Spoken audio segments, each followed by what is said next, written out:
godhok paduka Sang Begawan Kesawa Sidi.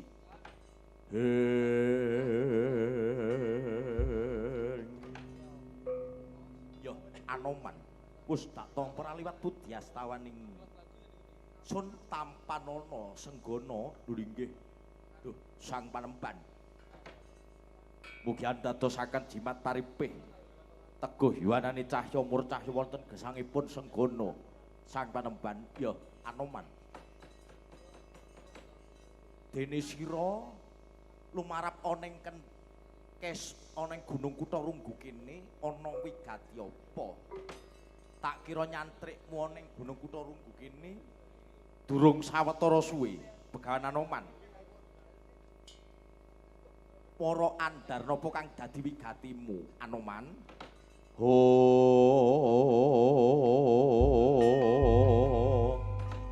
Duh Sang Panemban. Waleh-waleh menapa tebih saking Kendali Sada pun Anoman badhe nyuwun wedharanipun inggih menika babaran wedharanipun Hasta Brata ingkang winengku dhateng wahyuning Jawata ingkang kasebat wahyuning Mahkutha Rama. Duh Sang Panemban.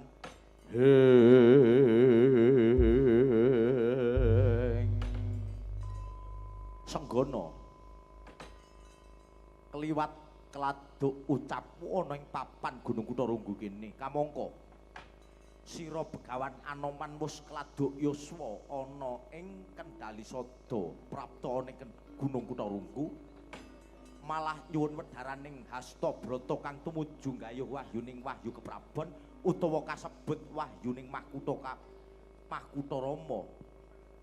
Anoman rikalenggan samangke dalu iki durung bisa tak wedharake kang wujud wahyu Mahkutha Rama marang sira Anoman. Ana wanci satriya kang bakal nampa cumandha ing wahyu Mahkutha Rama kudune menungsa kang asipat satriya amarga wedharaning wahyu Mahkutha Rama ki mau ya wedharan Hasta Brata kuwi mau tumuju wahyuning satriya kang tumuju bakal dadi ratu Gung Binetara. Kasebut Wahyu Keprabon sapa sing bakal gayuh Wahyu Keprabon utawa Wahyu Mahkutha Rama ing besok anak turun bakal tinampa dadi ratu gedhe utawa ratu Gung Binetara ning tanah Jawa Anoman.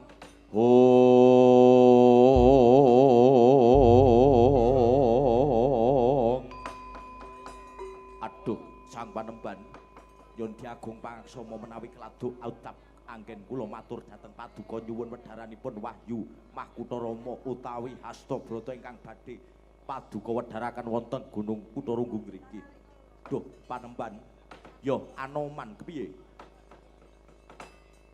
Anggonipun panjenengan badhe medharaken Wahyu Mahkutha Rama napa ingkang dados syarat bebananipun Anoman kang bakal kacumandhaan Wahyu Mahkutha Rama utawa Hasta Brata kang sinebut Wahyu Keprabon ana ing tanah Jawa kudu sinatriya kang asipat ayom-ayem tentrem tegese ayom bisa ngayomi diri pribadi lawan para keluargane ayem tegese bisa ngayem-ayem marang diri pribadi uriping pribadine utawa menungsa liya kang katelu bisa tentrem tegese bisa nentremake uripe pribadi priyangga utawa uripe dhewe kelawan uriping menungsa liyane Anoman yen to tak medharake ana ing kene bakal sira Anoman bakal kena walating jawata saka Kahyuwangan Suralaya mula ing kene Anoman bakal tak utus njaga-jaga betenging Gunung Kutarunggu. Sak wayah-wayah ana satru tubusaning musuh kang bakal munggah ana ing Gunung Kutarunggu tak kira Anoman bisa ngupakara lan betengi jaga jero marang Gunung Kutarunggu katentremaning Gunung Kutarunggu ya pertapan kene Anoman. Aduh Sang Panemban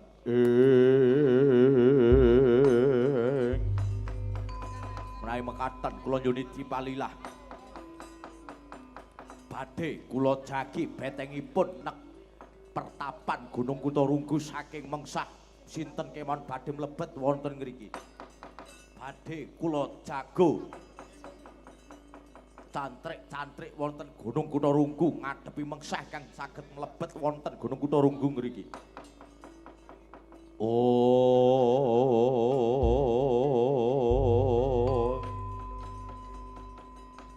Menawi mekaten badhe kula tekaken jaga beteng jero prasasat kaya alap-alap sang panemban.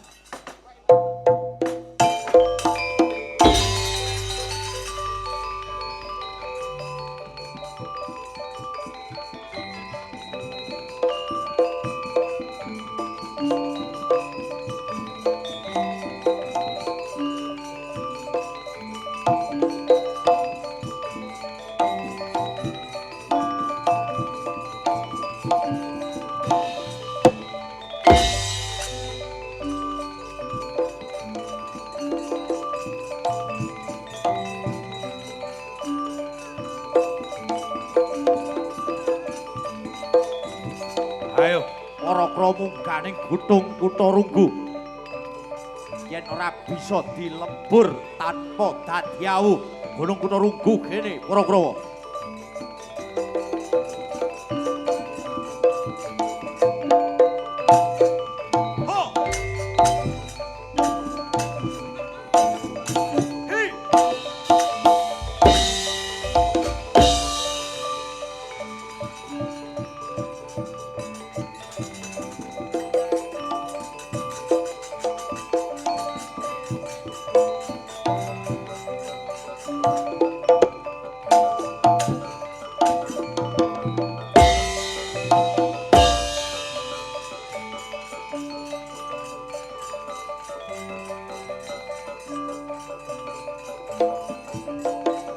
Awas.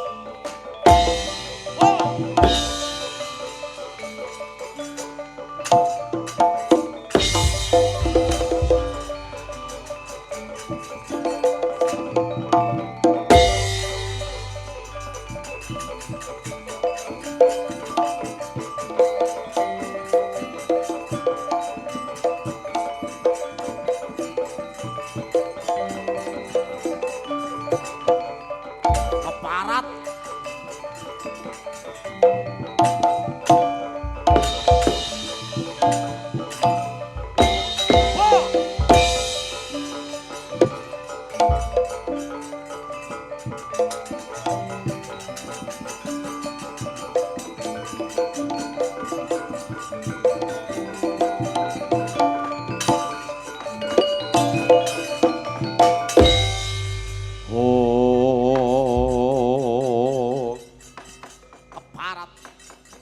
Anggonku durung lumeba ning Gunung Kutarunggu kepapak ana pethek putih ngemplak wernane sawe.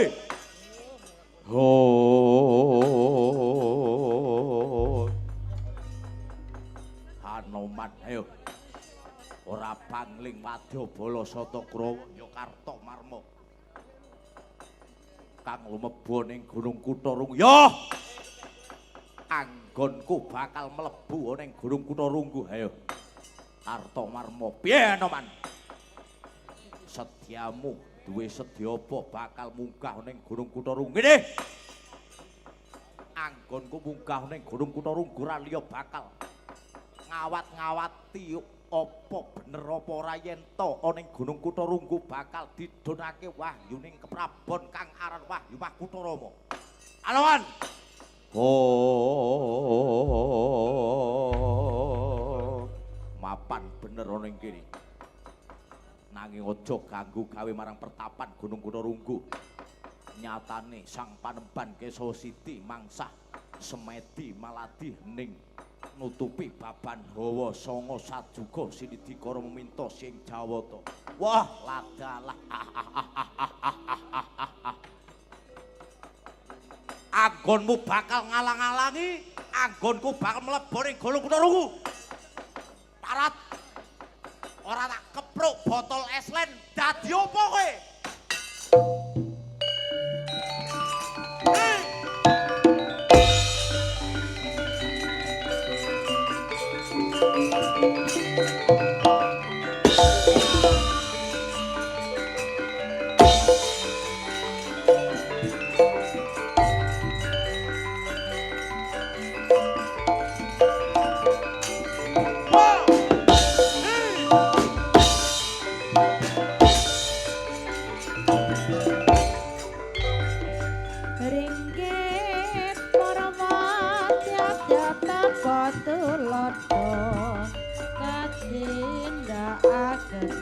Gidean Permana Mukira Kalisa ing sambi kala kang becik kang ala bakal ketara sugeng Saika proyo sami anindakne leluri budaya Jawa amaminta nugrahane Sang Hyang Suksma kesenian kita mugi lestari ngrembaka mati kowe oh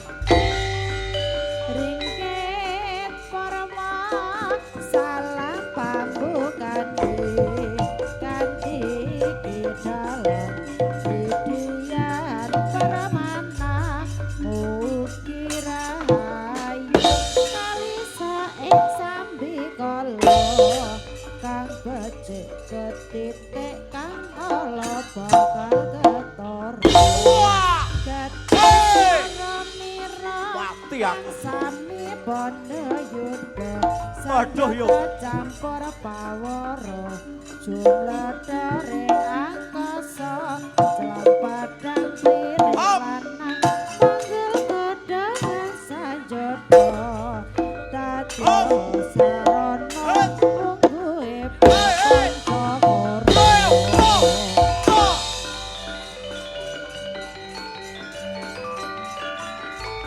aduh yo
aduh yo kita rumpaka serampek Surabaya memandang sayangnya bangga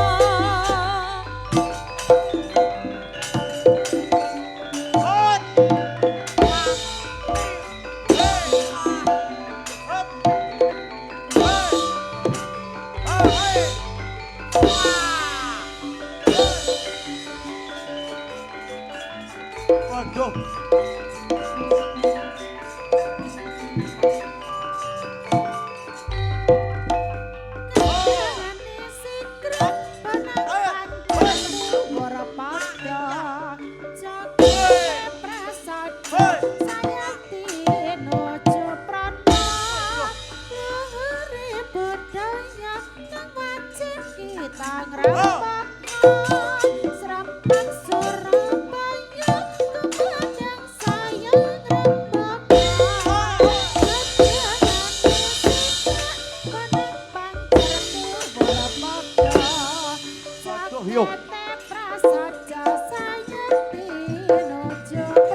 oh mati aku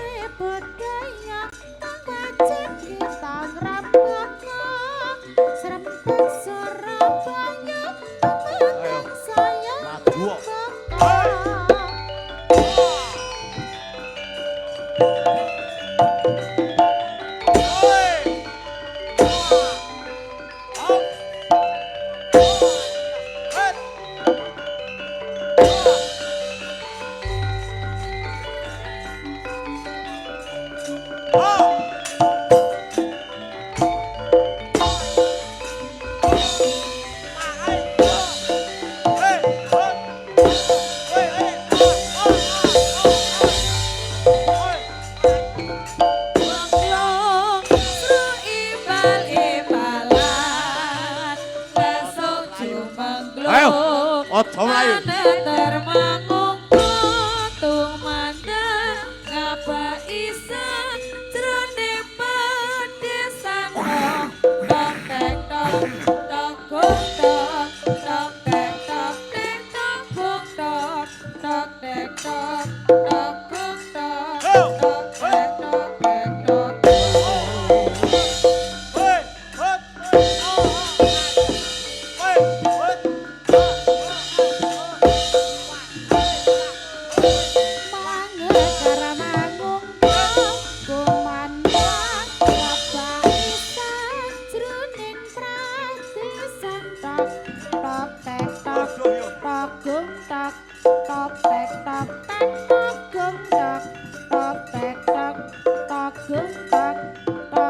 tok tek tok.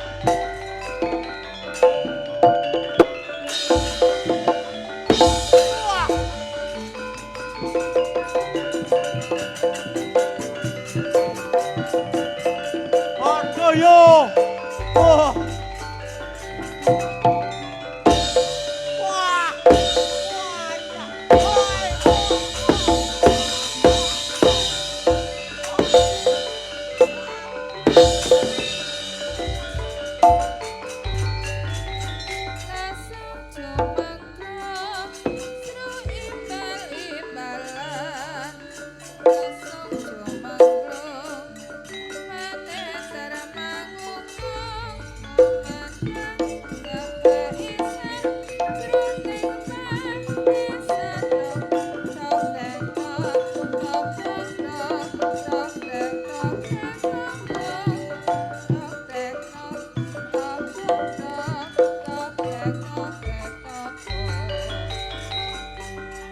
Jumangglong sru imbal-imbalan laso jumangglong mana termangung tumandang ngapa isa jroning pedesan tok tok tek tok tok gong tok tok tek tok tek tok gong tok tok tek tok tok gong tok tok tek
tetes banyu mata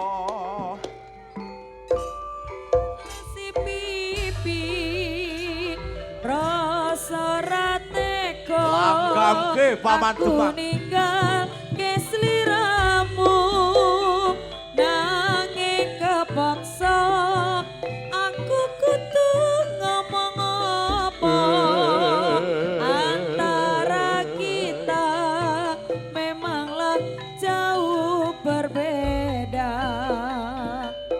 Oh, cerita kisah wong loro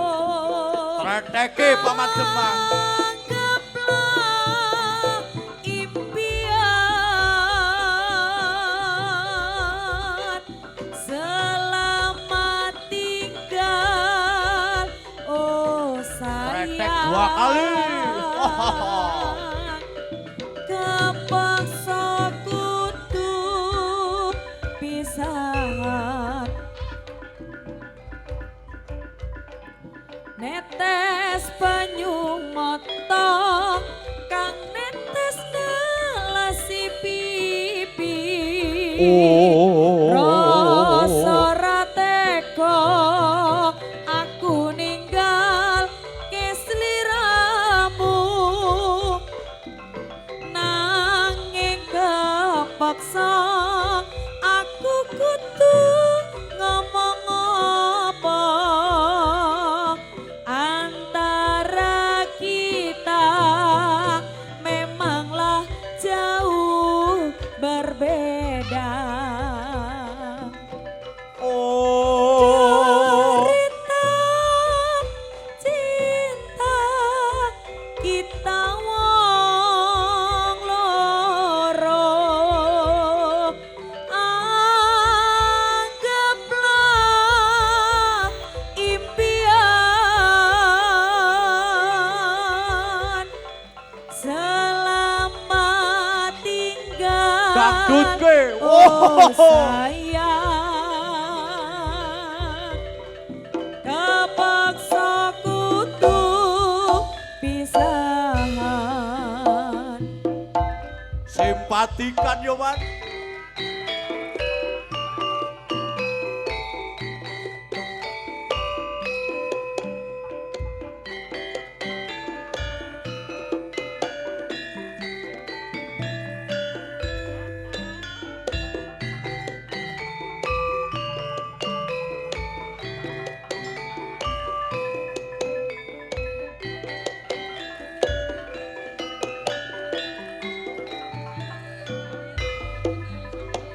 Netes banyu mata kang ngelesi pipi rasa ra tega Aduh, duh. kange sliramu nanging kepaksa aku kudu ngomong apa antara kita memanglah jauh berbeda.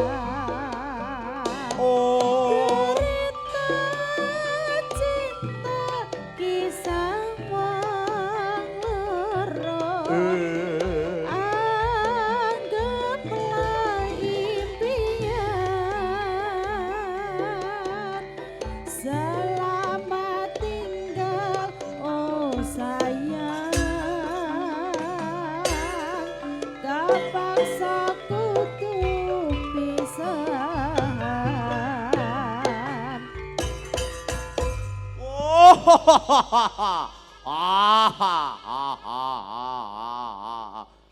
Pandemang.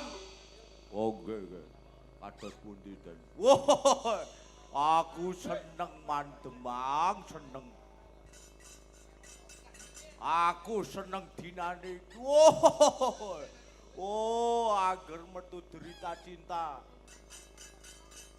Aku kaya mau buyar Paman Demang. Wo. Pun makaten.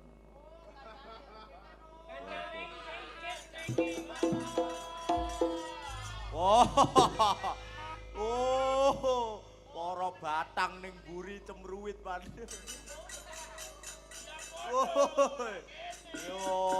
Yo yen kono kene.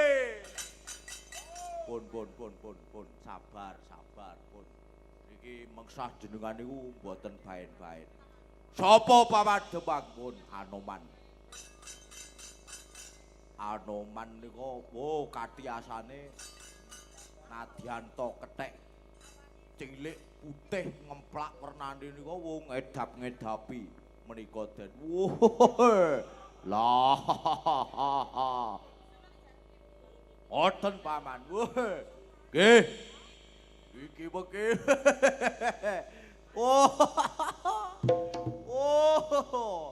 Buyar jambe ten Pan pun 6:30 mboten napa-napa.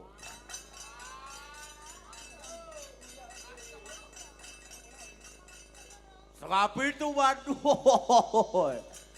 Ora apa-apa waduh. Sesuk 14 ki ngremo, awan yo waduh tayupan tuh. Pun niki jenengan majeng napa mboten? Wah tak maju. Pira kekuatane Anoman mungsuh Dursasana Woi. Ha.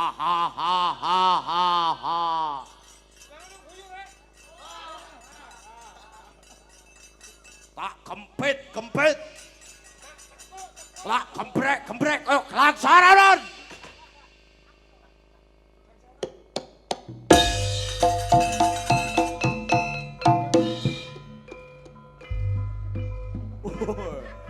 Oh, sing ngendang kupinge bosok. Pun jenengan majeng nggih majeng, pun kula dongake. Jenengan majeng musuh Anoman nika ngedap-ngedapipun kula dongake padhang kubure jembara dalane. Woh, parat. Unggul Jayadrata. Woh. Lah ayonane Anoman iki.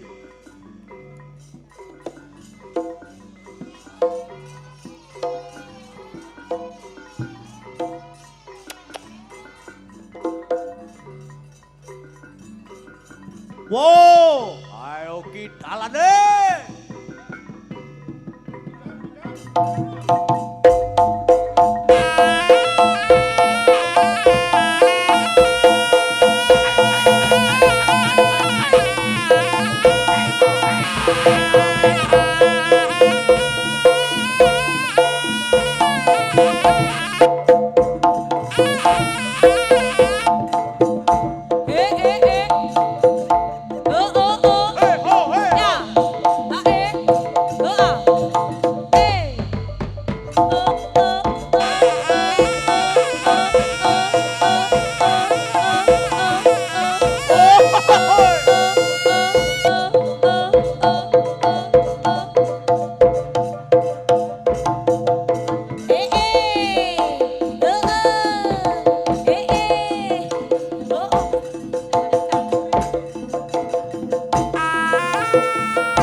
Wow, awas.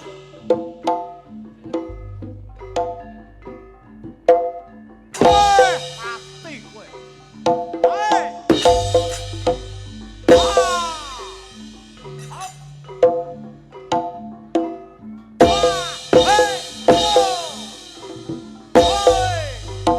Awas.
Aduh yo. Aduh.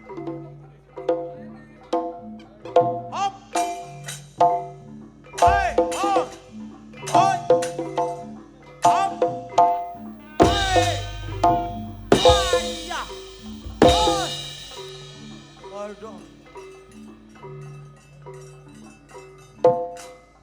Wah! Wah, iya. Waduh. Hop. Hei. Hop. Palap, palap.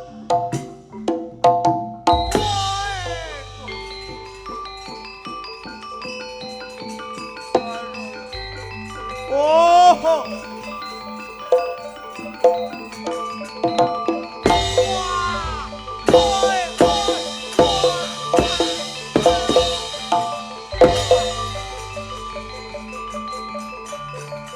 Aduh.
Oh.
sonya tengaraning wengi doa nyoban padha muni campur marang swaranya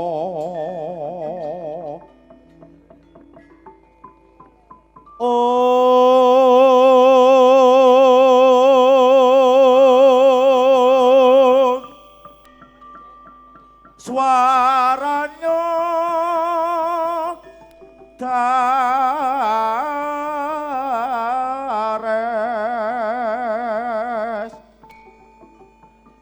binarung ing suwaranya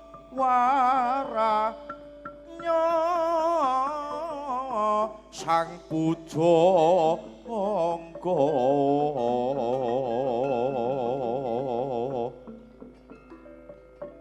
kang samya nengku puja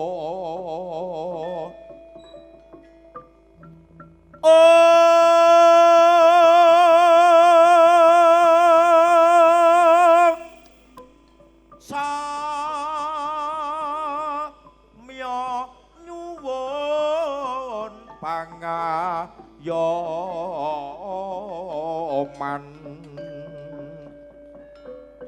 Gusti ingkang Maha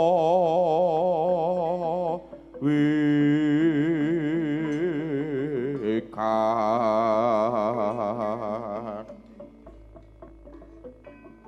manungsa sira emuta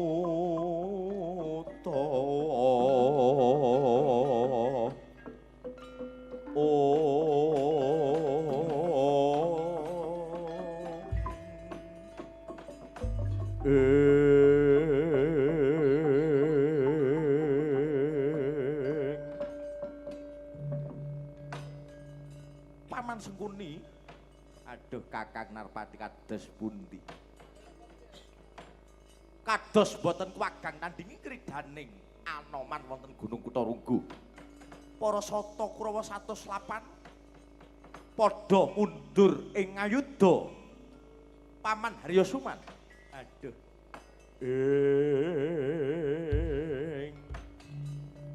nun inggih Sang Narpati kados pundi menggah pamrayogi paduka kene Paman ora kena dieman Anoman ya senggana ya Ramandayawati bakal tak tamani Kuntadwasa ilang pambudine Anoman Paman Sengkuni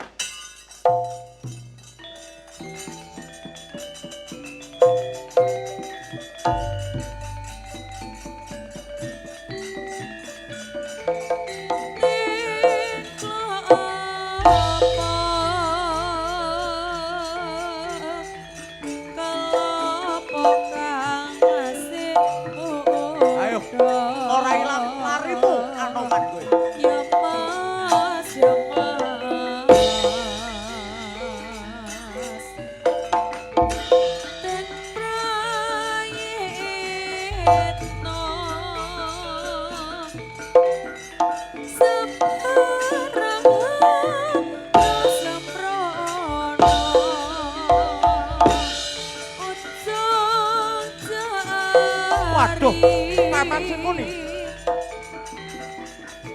Balorandane kalapa. Gones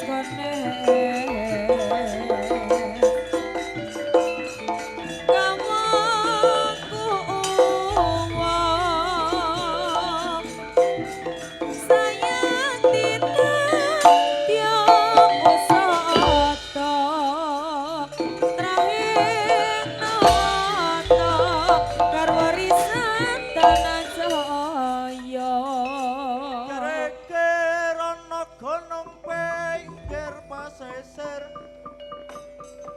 Radi gunung pinggir bengawan turangga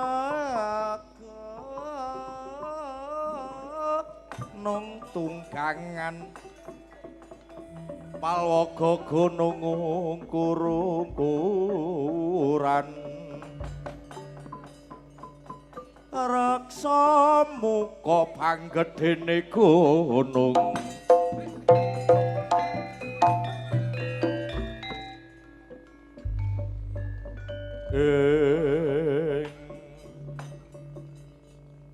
Paman Sengkuni. Aduh ketiwasan Sang Narpati. Aduh paman. Ora bisa tumama tak tamani Kunta Dwiasa Sang Anoman ya begawaning kendali sada paman.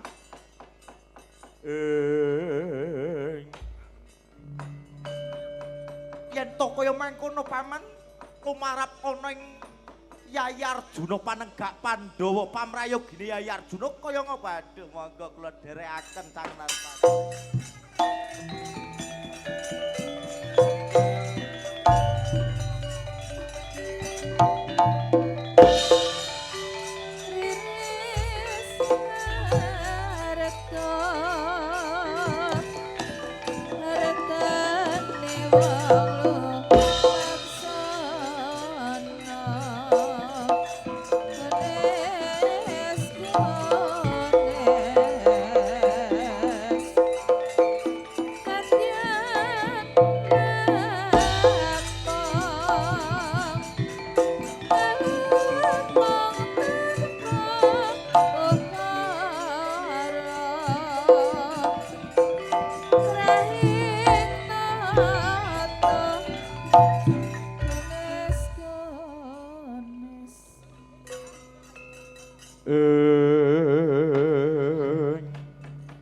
Lepas sira Sang Narpati ngawangga kalian Sang Harya Sumanenggih Sang Patih Sengkuni.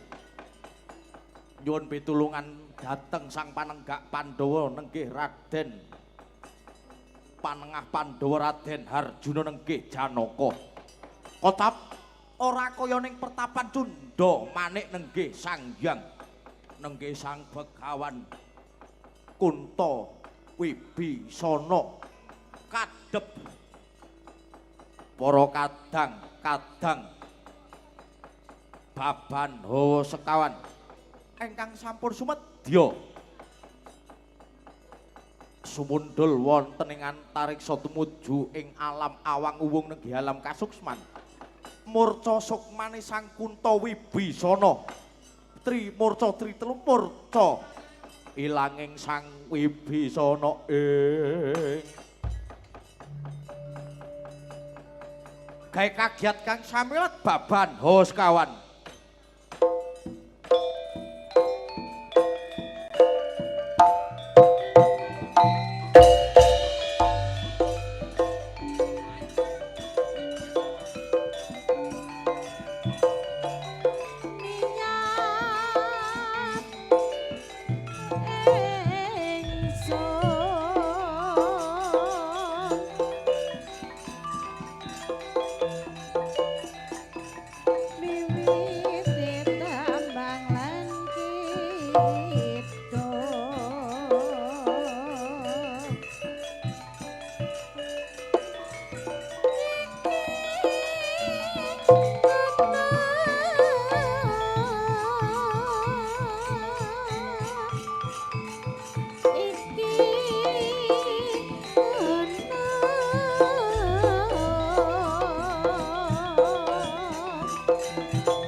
Ngawi genam Astuna Sidam sekaring bawana langgeng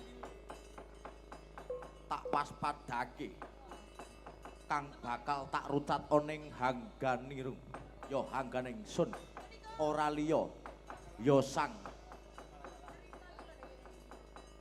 kadang papat kang ana ing jiwangganing sun ya kuwi Kala Bantala, Kala Ranu, Kala Maruta lan Kala Dala. Aduh inggih.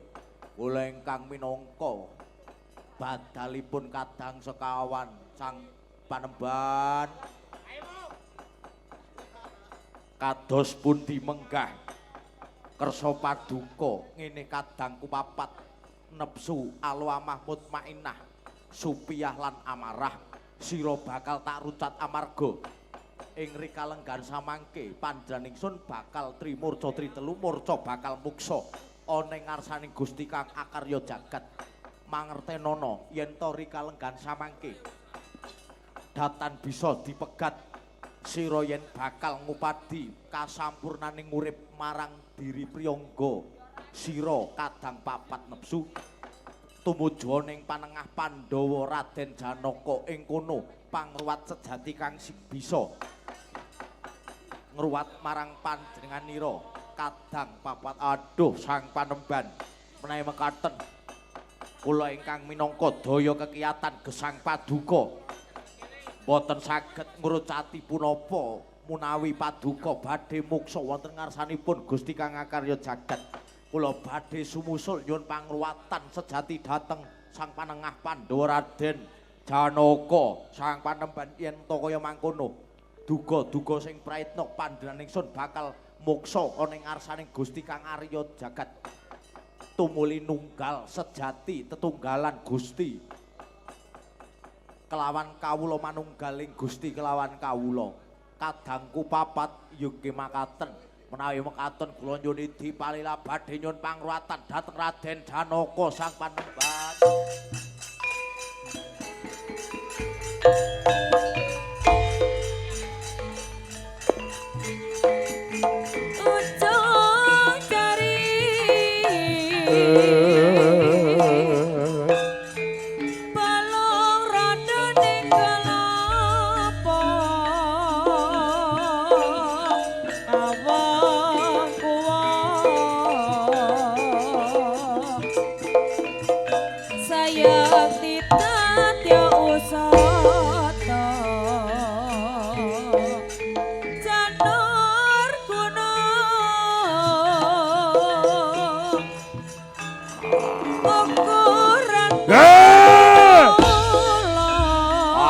Kudi utawi Bisana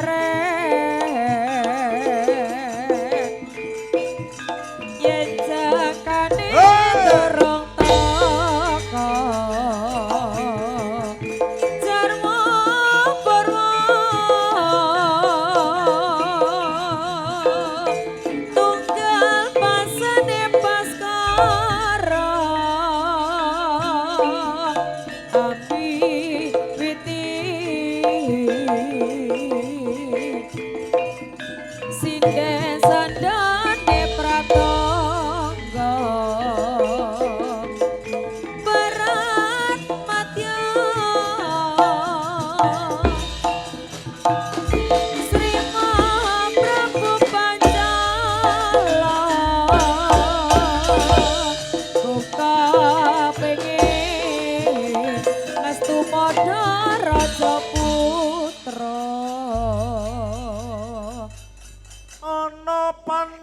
Kinarya wangsit pindha hangat japing tawang pindha hangat japing tawang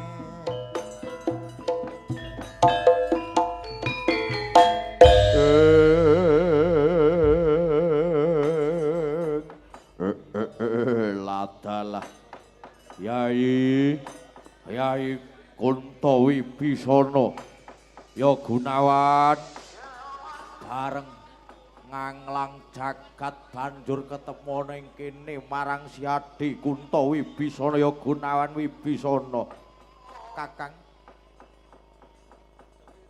Kumbakarna nun inggih Yai aku melu marang kowe ya Yai sawetara yen to jaman Ramayana rikalenggan dina samangke wis kugut jamane senadyan panjenengan ingsun wis Kumbakarna sukma kudu bisa kumpul marang kadangku ya ora liya mung kowe Begawan Gunawan Wibisana aku njaluk kumpul marang kowe Yayi Kakang Kumbakarna ing rikalenggan samangke yen to panjenengan ingsun bakal trimurca telu murca bakal muksa wonten ngarsane Gusti kang akarya jagat tegesipun panjenengan ingsun bakal ngabiyantara wonten tetunggilan kalian Gusti kang akarya jagat. Aduh, Yai Gunawan Wibisana aku melu kowe Yai Kakang Kumbakarna. Mboten saged amargi jaman wis kaperang, panjenengan jaman kamuksan tuwin kasuksman Kumbakarna sampun gugur tegesipun jamanipun sukma panjenengan nanging panjenengan ingsun dereng nglampahi trimurca tegese muksa dhateng Gusti kang akarya jagat menawi to panjenengan Kakang Kumbakarna badhe nyuwun sampurna gesangipun wonten ngalam antara nenggih alam baka panjenengan nyuwun ruwat dhateng satriya panenggak Pandhawa Raden Werkudara nggih sena nenggih Raden Panglebur Gangsa Kakang aduh Yai Gunawan Wibisana panjenengan ingsun bakal melu kowe Yai Kakang boten saged panjenengan ingsun bakal tetunggilan kalian Gusti kang akarya jagat tegese muksa datan poti lar badan wadak panjenengan ingsun Cebol hanggayo langit wong lintang hanglang lintang susuh angin ngendi nggone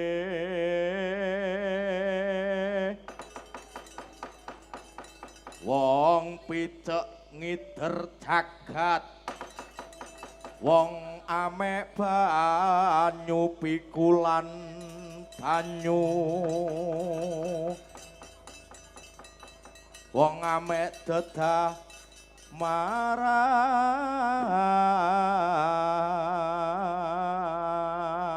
aduh Yai menawi mekaten aku derek paduka Yai Gunawan Wibisana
sayang tinan yo sodo tak lelo lelo lelo wedok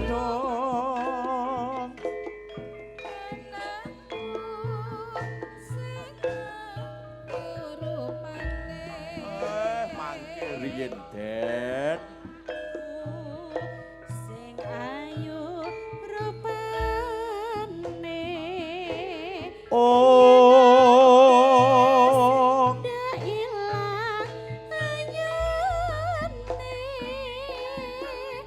tak kadang bisa urip ya dadi wanita utama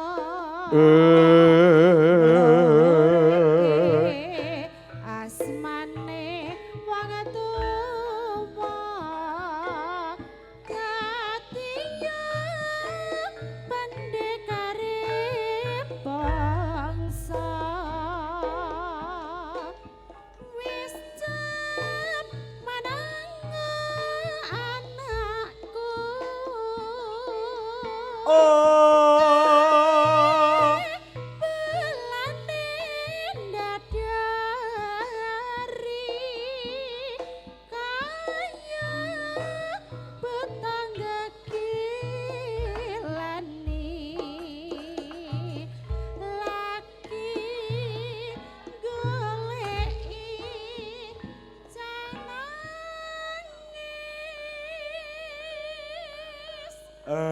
lah Den Doro bendaraku lela lela ledo jaman anakku cahayu tak emban selendang